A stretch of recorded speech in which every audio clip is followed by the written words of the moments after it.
software engineering process by identifying a small number of framework activities that are applicable to all software projects with considering their size and also the complexity.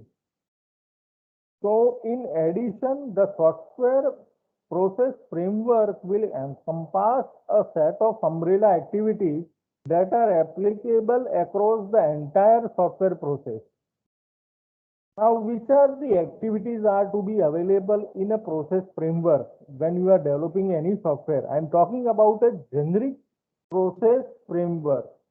It will be in a more detail when you are working with from one project to another project.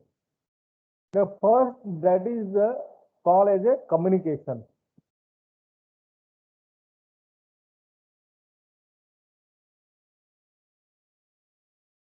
So basically the communication is nothing but what we have seen in a software development life cycle as a first phase, that is to be called as a requirement phase.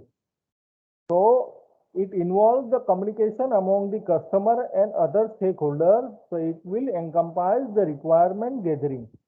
So basic functionality or task of the communication is what to gather the requirement from the customer. Now the next step is what? We have completed the communication means what? We have collected the requirements about the software from the customer and stakeholders. Now our next phase or task will be is what? A planning. So we have to establish a plan for software engineering work. We have to establish a plan for software engineering work and also addresses the what? What we have to address it. We have to address is the technical task, whatever we will required for development of the software. What are the resources we will required for development of the software product? What will be the work product that also we have to plan, and we have to also plan what will be the work schedule, what will be the deadline for completing the project, if it is 6 months, 1 year, 2 years, 3 year, 4 year, whatever. So based on that, we have to divide our schedule such a way that we also calculate how many people are to be required. So everything is to be come under this, that is called as a planning. The next is what? That is to be called as a modeling. Here I can divide the modeling part into the two different categories. The first category that is to be, I will say that analyze. The second part of my modeling to be considered as a design. So the modeling, one is the analyze, the second is the design. So it will encompass the creation of model. Here we are creating a one model for what? For better understand the requirements and the design. Okay, so we are proposing some model based on the requirement, whatever we have collected, and based on this model, the design part will be easier for us.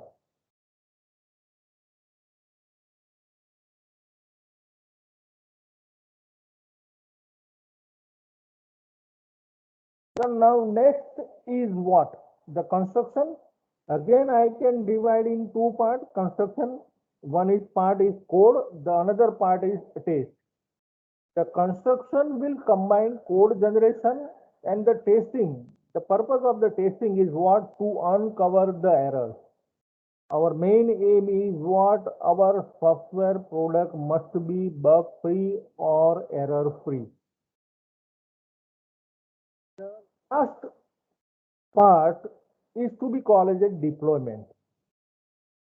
Now coding is over, testing is over, everything is completed. So now is what? That is deployment. So it involves the delivery of software to the customer for evaluation and the feedback. So it involves the delivery of software to the customer for evaluation and feedback. So we are going to deliver a software to the customer. And first of all, for what is the purpose? First, we have to get some feedback from the customer.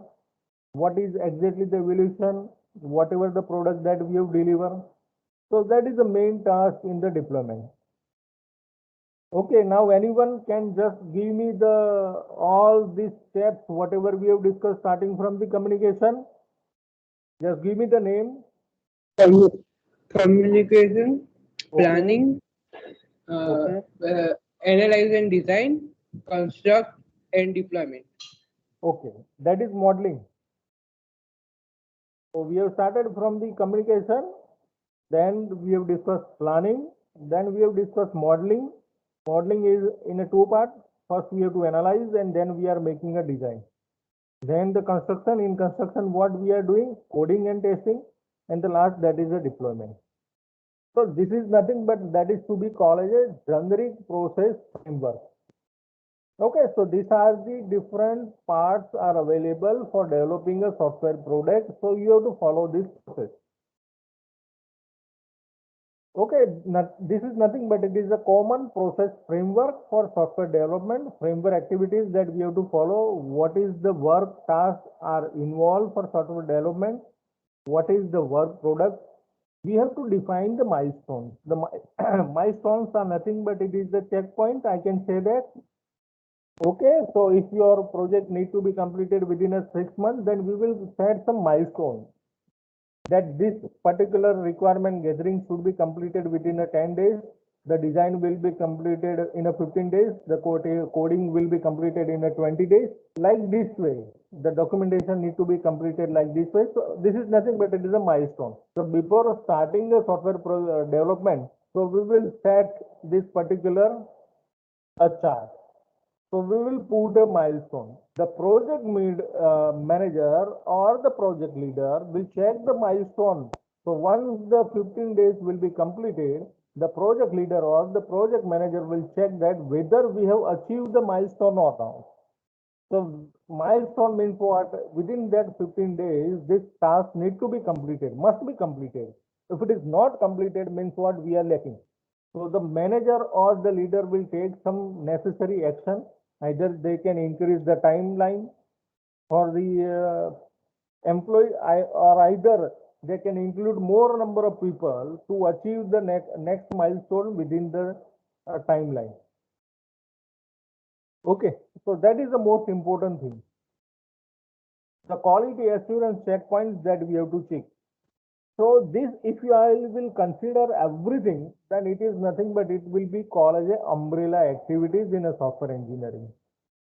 In more detail, I can say that umbrella activity will consider these are the things: software requirement management, software project planning, software project tracking, what we have discussed about the milestone, software quality assurance. So whether our software product, whatever we are developing, whether they are at the quality standards or not. Software configuration management, subcontract management, formal technical review. We will discuss in a more detail about FTR, formal technical review. Also, we will check at every point what are the risk management, measurement, reusability management.